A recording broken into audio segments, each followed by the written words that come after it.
distinguished guests, ladies and gentlemen, you are welcome to today's function. I should start with thanking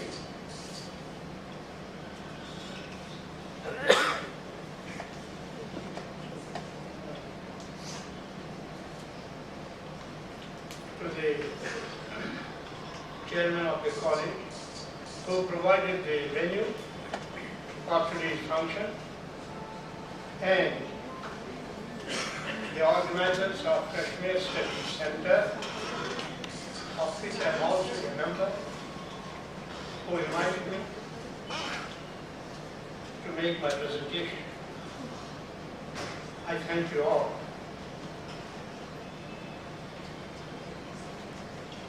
Today is 22nd of February, and it is befitting that on this day a topic has been suggested which historically pertains to a very important event in the parliamentary history and history of this country. On this day, in 1994, the Indian Parliament passed a unanimous resolution on POK, Pakistan occupied Kashmir, which has become a very big landmark in the history of the country and the state. So it's befitting that on this occasion I have been invited to speak on this very topic. I have been speaking all my life. Speaking, always.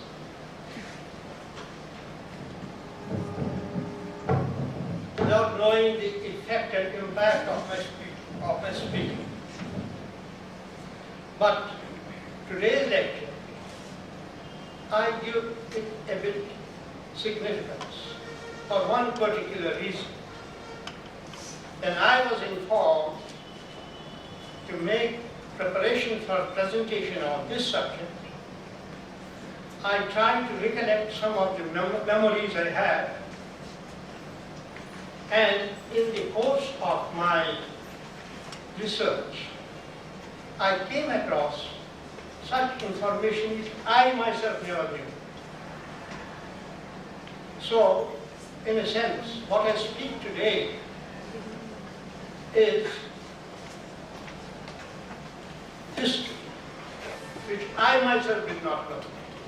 Now I have correlated the events, and if I take a little bit more time here, the organizers told me 50 minutes. I said make it 60 minutes. Because the purpose of Kashmir Studies Center is to disseminate correct information and knowledge about a very complicated issue called Kashmir issue. I am reminded of a small joke.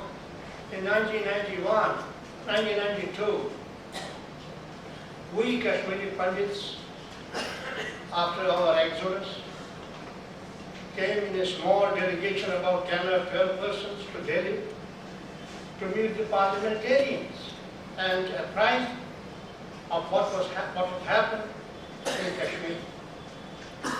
I remember there was a small group of 6 or 7 parliamentarians, and they asked, "Bataiye kya hai aap?"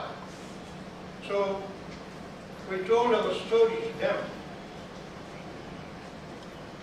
After a while, one of the parliamentarians said, हाँ हमने सुना है कश्मीर में लड़ाई है, तो आप श्रीनगर में रहो, वहाँ हमारा जहाज जाता है। और एक train goes to Srinagar, so you stay in Srinagar. Forget about Kashmir. This is the level of information. And my friends, let me tell you, that 80% of parliamentarians are still towing the same line of ignorance about Kashmir. I say it authoritatively. Therefore, when I asked 10 minutes more, my purpose was not to miss the opportunity of telling you interesting facts about this subject. I don't think in any of my seminars ever this subject had been taken up. It is for the first time that I am taking up, though I knew about it, and I am speaking of it. Along with 22 February 1994, please remember another date. That is 5 days later, 27th of February 1994. These are two events correlated with each other. On 29th of February, that's 27th of February, that is 5 days after the resolution was passed in New Delhi, in the United Nations Human Rights Commission in Geneva, Pakistan, through the instrumentality of OIC, Organization of Islamic Cooperation, brought a resolution on Kashmir against India on violation of human rights. By strange coincidence, I happened to be in Geneva on that day and in the commission because I was fighting my case, my Kashmiri Pandit case. I've been fighting in Geneva for 15 years. I happened to be in Geneva at that time. And I was a personal witness to what was happening, but I was not relating it, correlating it to the events in New Delhi. That's why I say that some new information has come to me also.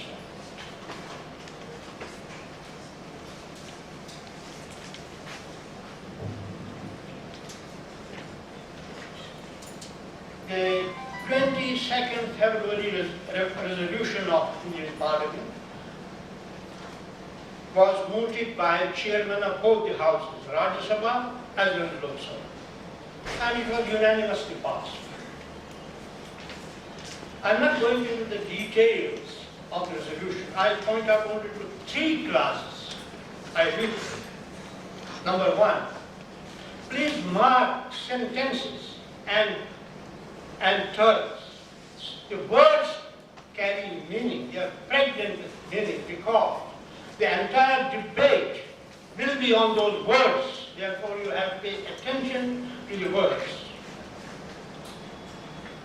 One, the state of Jammu and Kashmir has been, is, and shall be an integral part of India and now listen, any attempts to separate it from the rest of the country will be resisted by all necessary means. This is number one. I'm not going to repeat it. You got to remember. Number two, India has the will and capacity to firmly counter all designs against its unity, sovereignty, and territorial integrity. Number two, unity, territorial integrity, and sovereignty.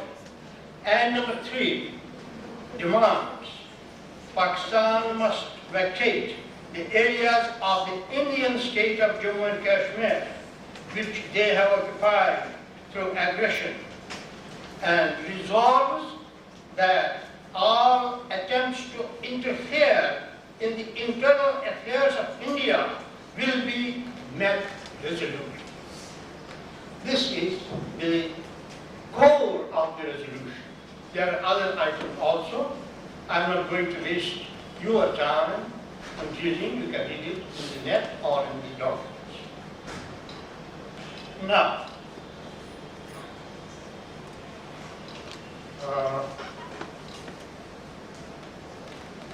There were attempts of separating J&K from the Indian Union. It said in the first ITP. What were those attempts? What was the background of the resolution? What prompted the parliament to pass a resolution? When they say that there were attempts of separating, now in the history of trying to separate the J&K state, I briefly refer 1947 attack, tribal attack on Kashmir in October 1947, it was repulsed. And then, between 1947 and 1998, 3 wars were fought on Kashmir. And in the process, Pakistan lost Bangladesh in one of the wars. Then, in 1990, the proxy war in Kashmir, using different names, jihadi, revolution, freedom struggle, azadi struggle, whatever. And that continues even today. And in 1998, Kargil, the war in Kargil, which was an attempt to cut the communication line between Srinagar and Ladakh. And in that Kargil war, China had maximum interests. So China played the background. Now these were the broad outlines which prompted the parliament to have a clear vision of what it was going to do about Kashmir. And then comes the second part, which said that India will firmly counter all designs against its unity, sovereignty, and territorial integrity. Now, what were those designs? Because at that particular moment of time, we will go just 2 or 3 years before 1994. Benazir Bhutto was the Prime Minister of Pakistan in 1990. Of course, she was removed in August 1990. She called on 4th of February 1990. She called a conference of all political leaders of Pakistan to discuss, to take them on board on Kashmir issue. Remember that insurgency had begun in Kashmir in January 1990, and the Hindus had left by 19 January. That was we celebrated as, we observed as Nishkasan Day, the day on which the Hindu minority left Srinagar. And then on 5th, she announced that 5th of February 1990 would be observed as Kashmir Day throughout Pakistan. And this 5th February is being observed by Pakistan right up to this time as Kashmir Day. What do? On Kashmir Day, they declare general holiday, general hartal, mass rallies in support of Kashmir, and incidentally, on this day, the leading Pakistani jihadi organization, Lashkar-e-Taiba, and its affiliates, in millions of people, they issue a notice, 1 rupee chanda, 1 rupee chanda, 1 rupee, or then on placard they write, 1 rupee means 1 head of Indian soldier. This slogan, they put it in the posters and they circulate it. 1 rupee chanda de lo, just 1 rupee, because 1 rupee means 1 head of 1 Indian soldier.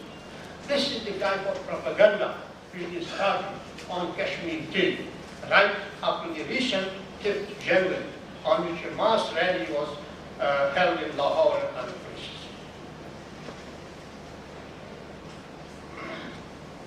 Then on February 10th, 1990,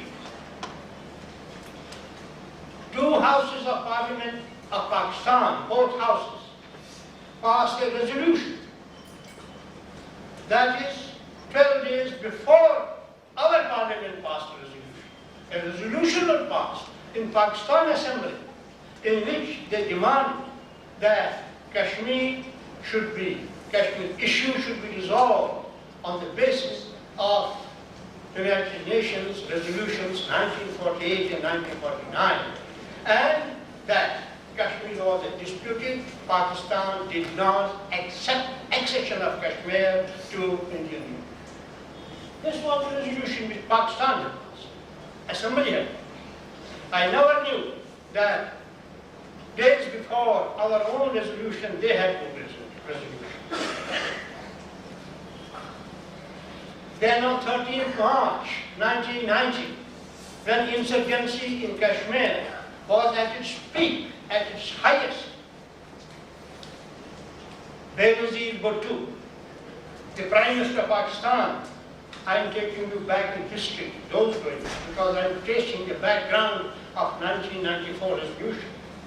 So on 13th March, Benazir Bhutto was addressing a huge crowd at Muzaffarabad in POK, and she challenged the Prime Minister of India to visit Srinagar. She challenged P.V. Narasimha Rao, who was the Prime Minister, and see how you come to Srinagar. This was Benazir Bhutto's challenge. And then, in that speech, she said,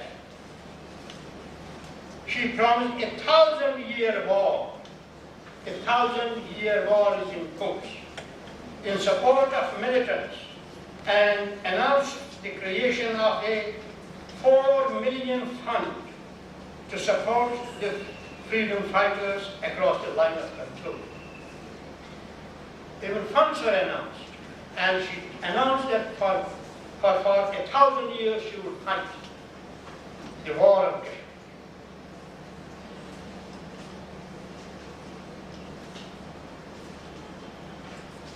And then in another speech, again in Muzaffarabad, because she knew that turmoil was at its peak in Srinagar, in Kashmir. In her published speech at Badruka, she said, "We have supported the Kashmir struggle for right of self-determination in the past. We support them today, and we will continue to support them till death. And even if we die, our last words will be, fight for humanity, fight for right of self-determination, fight for Kashmir." These were the words of Pakistani Prime Minister.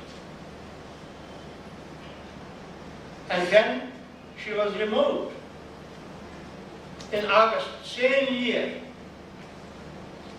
And that has a different story. I do not want to waste your time on that story, but it did happen. And then Nawaz Sharif came. And Nawaz Sharif, he is the first who floated the slogan, Kashmir Banega Pakistan, which they cry in Srinagar even today. This was the slogan floated by Mia Nawaz Sharif. This was happening on the other side of the border.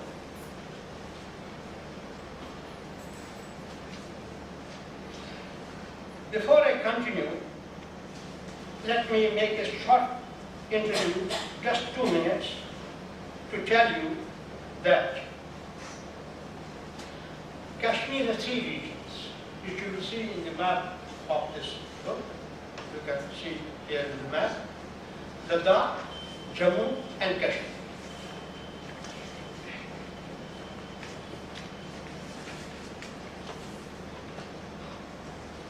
Ladakh area-wise constitutes 68.5% 0.60% of the total land area of the state.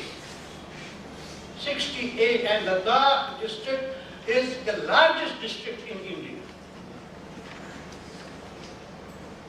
Number 2, Valley occupies 11.48% of total area, only 11.48. And Jammu consists 18.92%. So when you talk about Jammu and Kashmir, in area-wise, you find Kashmir occupies only 11% of total. And when you talk about insurgents and militants in Kashmir, let me tell you,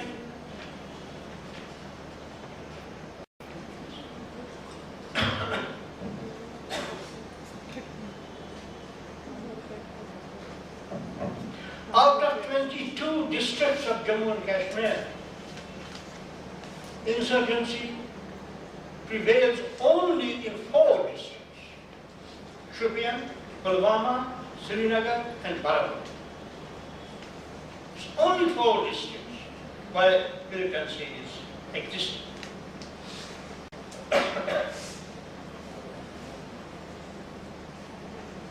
Number 2, there are only 13 families in downtown Srinagar who control the whole institution in one form or the other. They are interlinked because they have political interests. They are vested interests. They may fight in the day against one another, but at night they eat from the same platter. This is just out of context.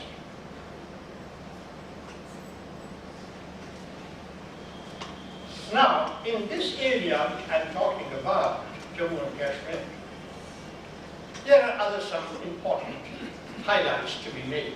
Number 1,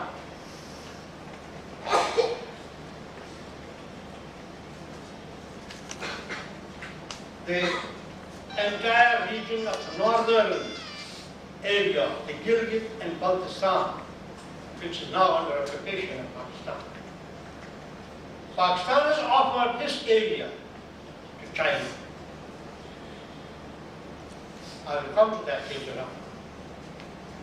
Number 2, the strategic importance of the North Austrian state, and especially the North POK, the northern area of Gilgit and Baltistan. Strategically, it is one of the most crucial parts in the region, in the Asian continent. The borders of Afghanistan, Tajikistan, Tibet, China, Pakistan, and India meet here in Gilgit and Baltistan.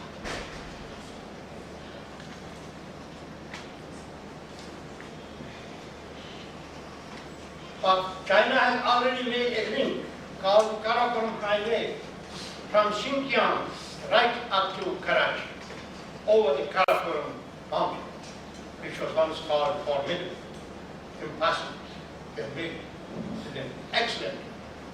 And now they are planning to bring railway from Tibet via this link down to Gwadar, the seaport, Makran coast of Pakistan. Not only that, there are about 172 tunnels in that Karakoram Highway. 172 tunnels, and most of these tunnels are being used to hide nuclear weapons and installations as a policy of encirclement of India.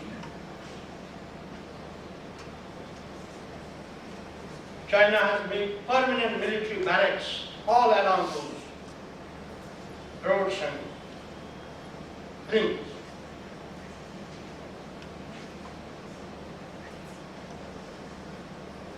This is part of China's encirclement of India. It has 2 parts, northern and southern. In the southern, You have the Indian Ocean. In Gawada, China has established naval base. In Sri Lanka, they have established naval base. In Bay of Bengal, they are already present. So that's the name, Indian Ocean.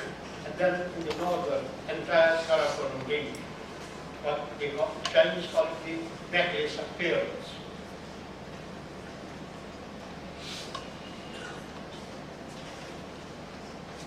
Now, coming closer, shift from 1990.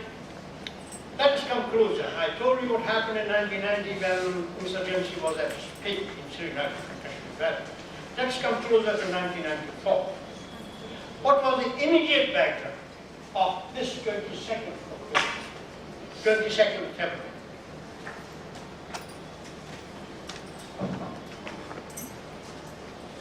Remember, a very strange thing.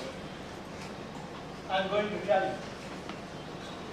22nd February 1994 resolution was not as much against Pakistan, was not as much with Pakistan in the background. It was very much with international community conspiracy that was coming up gradually against our country. This is a time when we all must bow our head to the greatest of great statesmen which we have produced, that's P.V. Narasimha Rao. I will come to that later.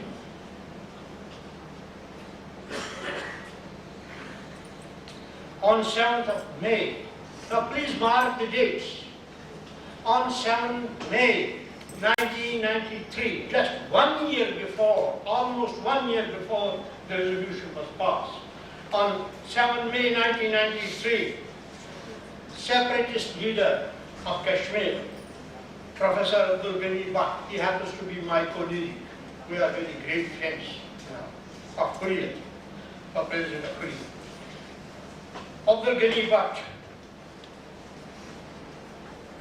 Maulvi Abbas Ansari, Ali Shah Gilani, the Arab separatist leader, and Mia Abdul Qayyum, they were invited to Jeddah by ISI, organized conference, to participate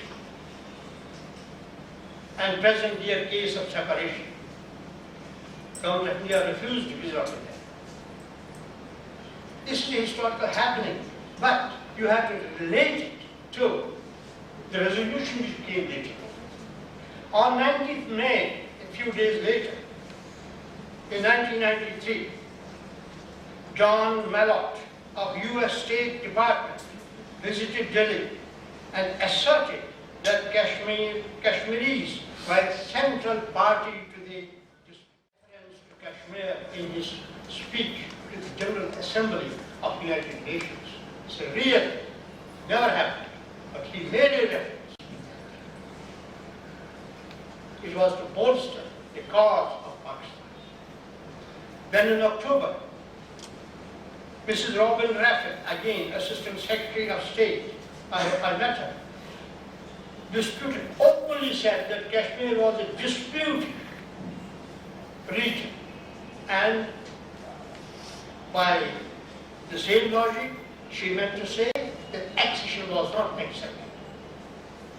Then on 5th January 1994, we are just coming 1 month before the passing of the resolution, US official James Michael visited Kashmir. Most probably she was a CIA official. Most of them were CIA officials.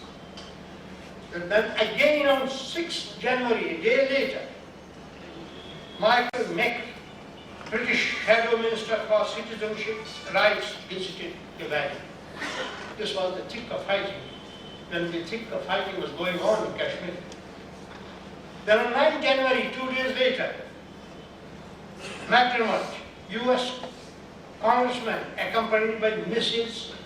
Marcia Barnicott, First Secretary of US Embassy, and Charles Mike William, Chief of the Staff of American Embassy in New Delhi, visited the valley. On 7th February to 9th February, 2 days, envoys of Greece, Belgium, Germany, and European community based in Delhi visited Kashmir Valley. And on 15 February, British diplomat Parham Philip John, First Secretary, and Mr. David visited Srinagar. This was 15 February 1994. I am telling you these visits from press reports. I am not telling you, I am not knowing what information intelligence departments convey to government of India. That's not my business. But I, as a historian, have the record of the visits that have been taking place. But there are questions.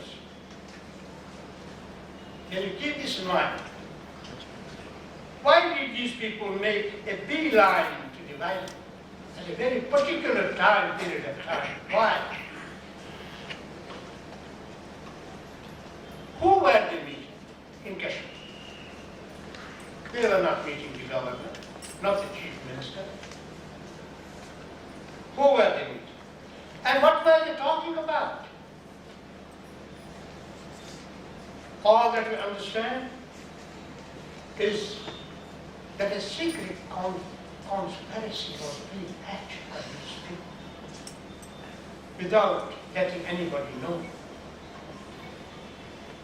Therefore, Government of India had reasons. I think we may add, or researchers in future will add the information which intelligence conveyed to India. So Government of India had reasons to pass this resolution. This is the entire background I have given to you why this resolution was passed at that point of time. Now, what was the modus operandi of hatching that conspiracy for which the whole preparation was being made? In September 1992, remember the sequence of things. In September 1992, the Organization of Islamic Cooperation, called OIC,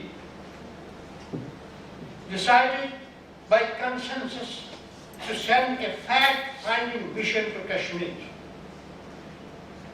OIC, as you know, is an organization of 53 Islamic countries who, on behest of Pakistan, have formed a sort of a group, a pressure group, to foster the interests of Islamic world, wherever they are, Muslims wherever they are. But essentially, this organization has been used by them against India on Kashmir. I have very closely worked with these people, known these people, because I was in Geneva all the time, and their agenda was nothing but to pass resolutions against India on Kashmir. In every OIC meeting, whether by the heads, or by the secretaries, or by junior officers, they would bring, Pakistan would bring it through back door, through somebody else, a resolution on Kashmir. When I asked them, why not a resolution on atrocities on Shias in Pakistan? Why not a resolution about atrocities in Cairo, in Egypt, in Syria, in Yemen, in Sudan, in Somalia, and in other countries, other Muslim countries? Why did you bring any resolution about it? Why only India? They are doing that. And then I pressed hard once the Iranian ambassador in Geneva, because I can speak Persian very fluently. I have stayed in Tehran. So I called him and said, look, friend, why do you always, you are first to sign that resolution? You should have better reason what you are signing. So he told me, I said unofficially, that yes, We signed the resolution, but the moment we were out of the room, we straight away go to the ambassador of India and tell him, we are friends, don't worry about this. This is the integrity of us. Anyway, it was through this OIC that in September 1992, Pakistan managed to bring in a resolution of OIC country of sending an emissary for fact-finding mission to Kashmir. You can understand what their objectives and intentions were. India became very alert, very alert.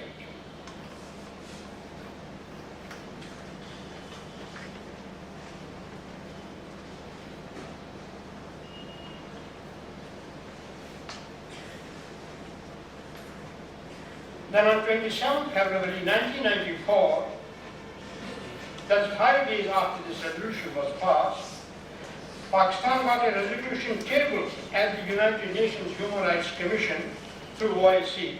It is resolution L, if anybody wants to know, L40, item 12 of February 27, 1994.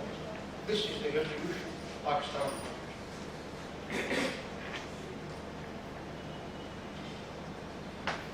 Pakistan demanded, the OIC resolution demanded that India be branded as violator of human rights, and by implication, if this resolution was passed, then the United Security Council was bound to impose sanctions on India. That is the procedure. So you can imagine what a critical situation India was in at that juncture. And behind this OIC resolution was not only Pakistan, it was the entire Anglo-American bloc, which I have explained already. From here, my dear friends, the second part of the story opens, which is fascinating. Those who are interested in the contemporary history of the country. It's a fascinating history and throws a great deal of light on Kashmir issue. When this resolution was moved, it disturbed Narasimha Rao terribly. He was in Davos, that's in Switzerland, and he immediately rushed to Germany. For what purpose and what he did, I am not going to tell you that, but he decided to take a firm action because he was armed with the resolution which he had passed, not passed in the parliament only a few days back. His first job was to select a high-power team which would go to Geneva to counter the resolution of Pakistan, of OIC, tabled through Pakistan. That was his first job, to select a team.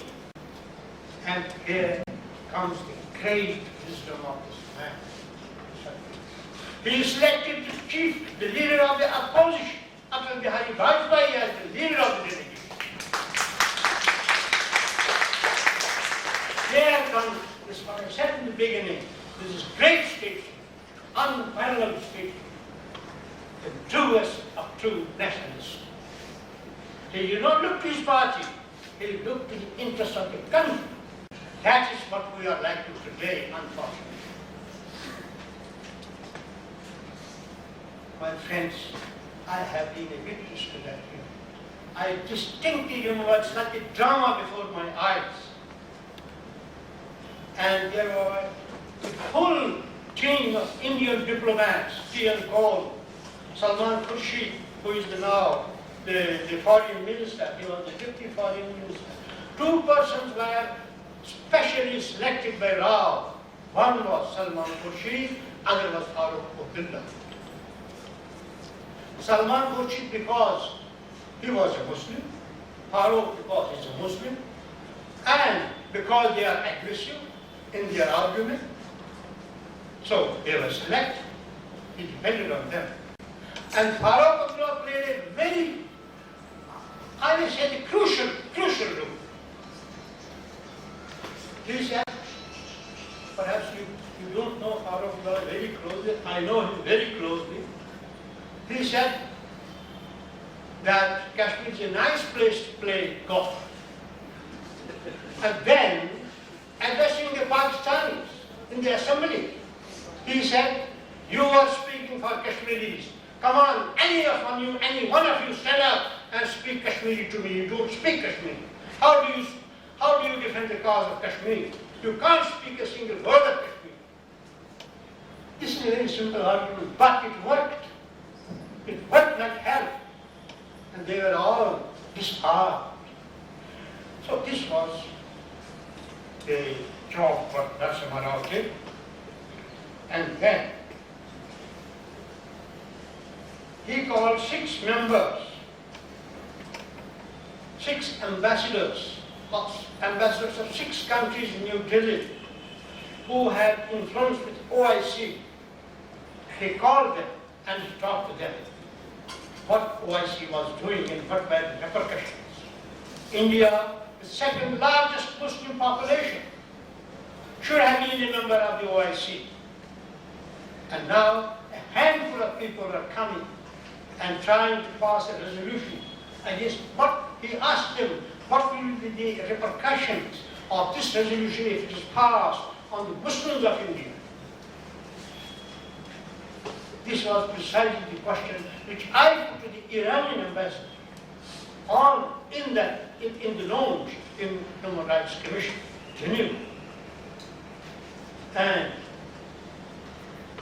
the whole of United Nations Human Rights Council was filled with delegates from either India or Pakistan. So much so, the owner of the restaurant told me, my friend, if Kashmir question goes on like that, then we will open a counter for Indian curry.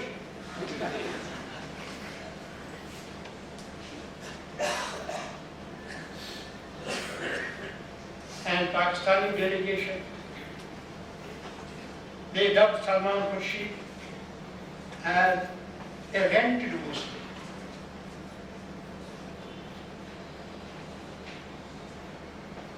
The untold part of the story is that our foreign minister at that time was Dinesh. And he was sick in the hospital. He was lying on sick bed. Narasimha Rao pulled him out from the hospital, got in a chartered plane and sent him to Iran. You go and meet and talk to Iran. He could give him a letter for Iranian President Hashmi Rafsanjani.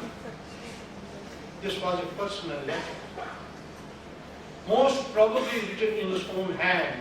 It carried 1 or 2 sentences only. Dinesh Singh arrived in Tehran, unscheduled visit, in a chartered plane, and the Iranian Foreign Minister Ali Akbar Vilayat discarded all his business and went to the airport to receive and took him to the president. They spoke. And obviously, they conveyed to the member in Geneva to change the policy, the decision on the resolution which OIC had taken. That's one part of the story. He met many people. And by chance, at that occasion, the foreign minister of China happened to be in Tehran.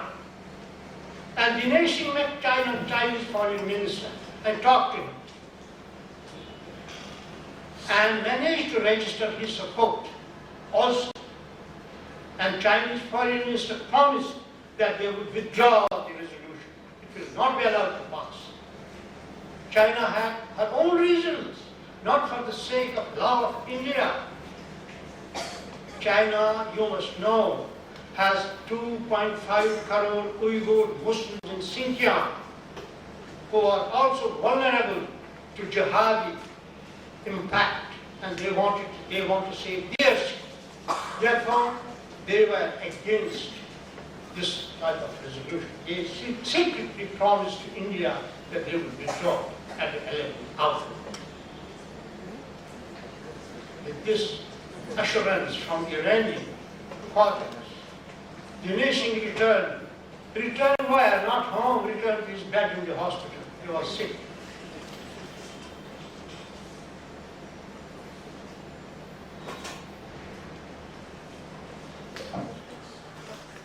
The scene was going on.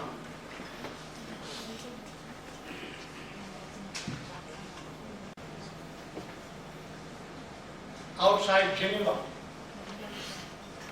Another scene was unfolding. Have you heard the name of Hindujas? Hindujas is a very powerful and influential business family based of Indian origin, based in London. Vajpayee contacted Hindujas and told them to influence Iran. Iran has a great influence from Hindujas because they have vast business and management in Iran. The Hindujas came into action.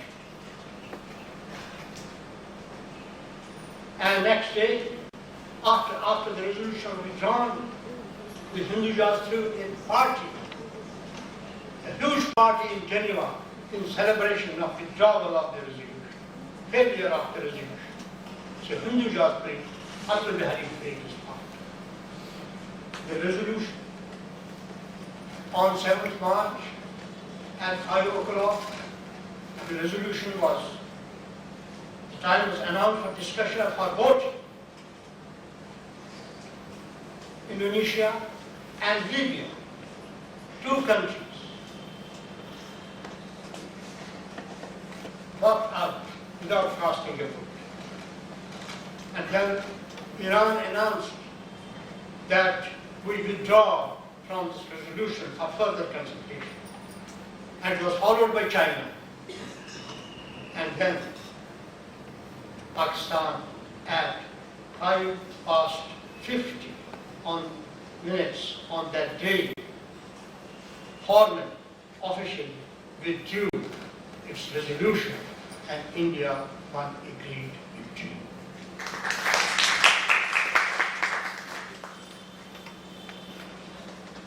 That, my friend, is the story connected to 22nd February 1994. Now, leave this aside. We come to some other aspects of this whole story. Do arise today when we look in retrospect. Would India really go to war with Pakistan to realize the purpose of the resolution? India said, the will and power to refute the question which you have to decide. You have to discuss it. I'm not going to answer because I have no answer. I'm posing questions to you. Would India really go to war? Taking this parliamentary resolution into account, number one. Number two, did the resolution really prove a deterrent to Pakistan's vicious designs against us? Trace this history from 1994 down to this present day. Did it really prove a deterrent? If it had proved a deterrent, 1998 Kargil War would not have happened. But that is the question. Number three, if Pakistan failed in securing resolution, nevertheless, it succeeded in internationalizing Kashmir. Held it international. Have to accept it. And number third, did this resolution expose OIC or did it cement OIC? After all, it was a resolution put forth by OIC. So what is the position of OIC now in regard to Kashmir? As of today, it has lost its teeth. OIC has lost its teeth, its trust, in regard to Kashmir. Apart from that, there are other questions. Now, I pose a question. Accepting the resolution as it was passed, if a resident of POK comes to Kashmir and says, give the permanent state subject, will you give him or not? Will you consider him as a permanent resident of J&K state? Will the state government give him a permanent residence? This is the question. Because you say that POK is an integral part of India, Indian Union. So anybody coming from Hyderabad will ask you, okay, here's your resolution, here give me the resolution. So, state subject. So what are you going to do? That's the question. This was raised by the Hindu in one of its articles. It has been raised. Second, you know that there is trade across LOC at 2 points. One is in Puris, Salamabad, second is in Chakandabad, in Punch. And the people coming and going of their country from the state, they are supposed to have a permit, sort of a visa. Why should they have a permit? If it is integral part of India, why should they need a permit or a visa? They are people of the same state, coming and going, doing trade. You don't need a permit for people of Srinagar to come to Jammu. Why to Muzaffarabad, or Mirpur, or Kotli, or Bar, or Kalandri, or Kargil, Pakistan, Askar? Why? Now you have to consider the right of this resolution.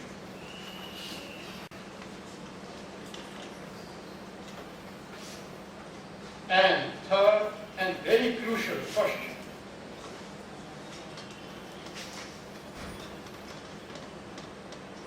Very crucial question. The High Court of POK has in one of its rulings said that POK, the Gilgit and Baltistan, the northern areas, are part of original state of Jammu and Kashmir. By virtue of this resolution, is India going to claim, and in the light of the High Court decision, is India going to claim at the International Court in The Hague that this should be repatriated and given back to India? Is India going to take a case to the international? That's another question.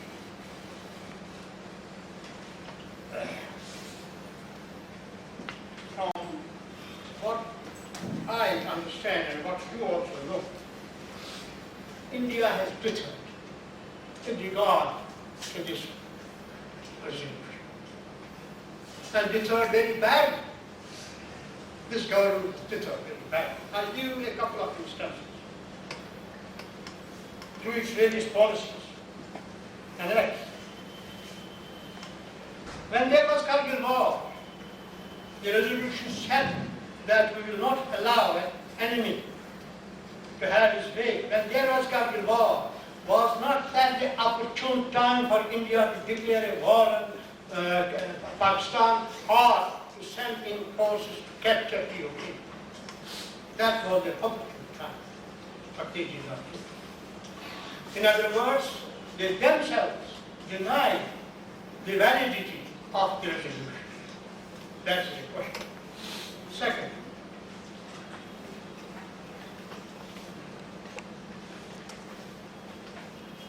Congress was a partner with PDP in J&K state, People's Democratic Party, in 2002. And it was in 2002 that PDP government led by Mufti Saeed announced the famous or notorious self-reliance formula of PDP. And Congress happened to be a partner of the government. Congress did not resign, they did not protest, they did not object. And Mufti announced Kashmir's self-reliance document in United States, not in India, not in Kashmir. And yet Congress continued to be the alliance, to be partner and ally in the alliance government. Why did this resolution? What happened with the resolution? Then, again another point. Chidambaram sent a 3-member interlocutor committee to Kashmir. They went there, they worked there for 1.5 years. They ate lots of gustava there. They spent 3 crores of rupees. They went to every town they can hand home to eat gustava, enjoy, and then sent a report, the 3 interlocutors report, which was rejected by Congress, by NC, by Kashmiri Pandits, by militants, and everybody. Nobody accepts it. Then you have a resolution like this. What does your interlocutor team mean? What are they doing in Kashmir? What for have they gone? It was, just when I say India deterred, India did not support its own resolution. Chidambaram said uniquely that Kashmir is a unique issue and it will have a unique solution. My dear friends, after resolution comes the unique solution of Chidambaram, and that solution has never come. Fortunately, he left Home Ministry, he is now at another place. I don't know, God bless him and God bless him.